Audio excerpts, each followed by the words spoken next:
శాసనసభలో మా ప్రభుత్వం ప్రవేశపెట్టిన శ్వేతపత్రాలు ఒకటి ఆర్థిక శాఖకు సంబంధించిన విషయం నిన్న పూర్తి స్థాయిలో ప్రభుత్వం వాస్తవాలను వివరించే ప్రయత్నం చేసింది.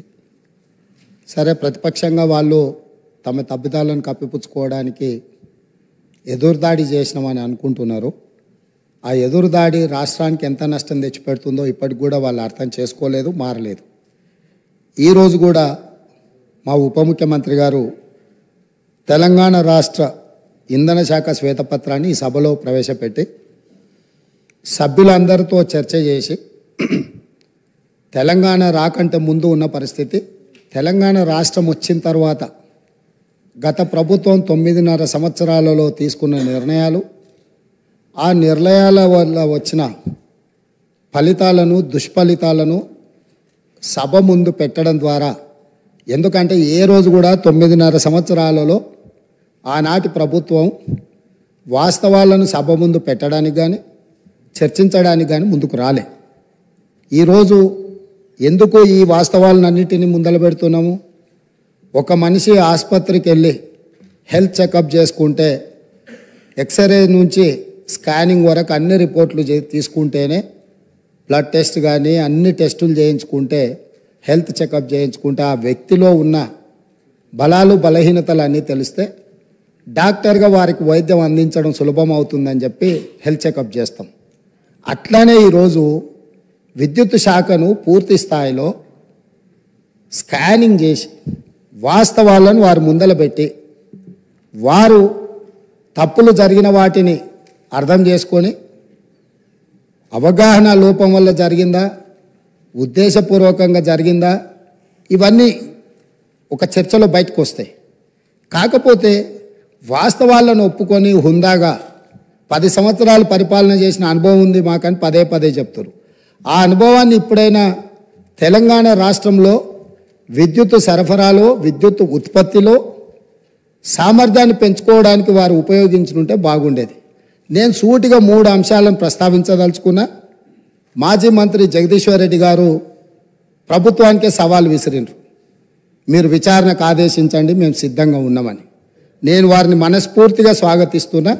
3 అంశాల మీద ఈ ప్రభుత్వము పూర్తి స్థాయిలో విచారణకు ఆదేశిస్తాము, జ్యుడిషియల్ ఎంక్వైరీ చేయడానికి ప్రభుత్వం సిద్ధంగా ఉంది. వారే కోరుకున్నప్పుడు వాస్తవాలను సభ ముందు పెట్టిన తర్వాత మాజీ మంత్రి గారు ఏదైతే జ్యుడిషియల్ ఎంక్వైరీ కోరుకున్నారో తప్పకుండా తమరి అనుమతి ద్వారా సభలోనే నేను ప్రకటన చేస్తున్నా. 3 అంశాల మీద జ్యుడిషియల్ ఎంక్వైరీకి మా ప్రభుత్వం సిద్ధంగా ఉన్నది అని చెప్పి ఈ సందర్భంగా తెలియజేస్తూ, ఆ 3 అంశాలకు సంబంధించి తెలంగాణలో కాలిపోతున్న మోటార్లు, పేలిపోతున్న ట్రాన్స్ఫార్మర్లు, ఆత్మహత్యలు చేసుకుంటున్న రైతులు, ఇది ఒక పెద్ద సెంటిమెంట్ విద్యుత్ అనేది. ఈ ప్రజల యొక్క సెంటిమెంటును ఏ రకంగా గత ప్రభుత్వము ఆర్థిక ప్రయోజనాల కోసము వినియోగించుకున్నదో ఈ అంశాలు ఈరోజు బయటికి రావాల్సి ఉన్నది. అందులో భాగంగానే ఛత్తీస్గఢ్ ఒప్పందం. మన రాష్ట్రంలో విద్యుత్ ఉత్పత్తి సరిపోవడం లేదు, అత్యవసరంగా మన అవసరాలు తీర్చాల్సిన అవసరం ఉన్నది. కాబట్టి ఏ టెండర్లు లేకుండానే డైరెక్ట్గా మేము ఆ ఛత్తీస్గఢ్ ప్రభుత్వానికి సంబంధించిన ప్రభుత్వ సంస్థతో తెలంగాణ రాష్ట్ర ప్రభుత్వం డిస్కాంలు ఒప్పందం చేసుకుంటున్నాయని ఆ రోజు ఇదే సభలో ఈ ఒప్పందాలతో వేల కోట్ల రూపాయల భారం పడబోతుంది, ఈ భారాన్ని తెలంగాణ ప్రజలు భరించలేని పరిస్థితికి దారితీస్తుంది, ఈఆర్సీ ముందల మేము ఫిర్యాదులు చేయడమే కాకుండా మా వాదనలు వినిపించినాం. ఈ సభలో ఆనాటి ముఖ్యమంత్రి చంద్రశేఖరరావు గారికి మేము చెప్పే ప్రయత్నం చేస్తే మార్షల్స్ను పెట్టి మమ్మల్ని బయటికి గెంటేసి ఆ రోజు ఛత్తీస్గఢ్తోని తెలంగాణ రాష్ట్ర ప్రభుత్వం ఒప్పందం చేసుకుంది. దీనికి సంబంధించి విద్యుత్ జేఏసీకి సంబంధించిన తెలంగాణ ఉద్యమంలో క్రియాశీలక పాత్ర పోషించిన ఒక జెన్కో ట్రాన్స్కో అధికారి నివేదిక ఇచ్చి ఈ ఒప్పందం వల్ల నష్టం జరుగుతుంది అన్నందుకు అతన్ని ఎక్కడనో మారుమూల ప్రాంతానికి బదిలీ చేసి కక్ష సాధింపుగా అతనికి ఉన్న హోదాను తగ్గించి ఒక చిన్న ఉద్యోగంలో నియమించారు అధ్యక్ష. వారు ఇక్కడ సభ్యుడు కాదు కాబట్టి వారి పేరు తీసుకుంటలేను.